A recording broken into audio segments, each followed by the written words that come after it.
তারা চালু করবে কিনা ওটা আমরা ওদের কাছ থেকে জানতে চাচ্ছি। আমরা সামনে একটা কোরবানির ঈদ, আমরা বোনাস পাওয়ার উপযুক্ত। ওরা আমাদেরকে বেতন বোনাস না দিয়ে ফ্যাক্টরি বন্ধ করে দিচ্ছে। ফ্যাক্টরিটা কোন জায়গায়? ফ্যাক্টরি হলো লোহাখোর, কাশিমপুর, গাজীপুর। ও, গাজীপুর থেকে আপনারা সবাই জি আসছেন? জি, আমরা গাজীপুর থেকে আসছি। আচ্ছা, আর কেউ বলবেন? বলেন বলেন। হ্যাঁ, আপনি বলেন।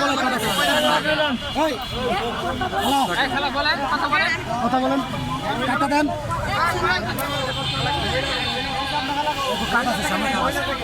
কাঠ আছে, যে বলে কাঠ আছে। আচ্ছা থাক, যা হয়েছে সবারই বলা হয়েছে। আপনার নাম কি? আপনি কয় মাস চাকরি করেন ওখানে?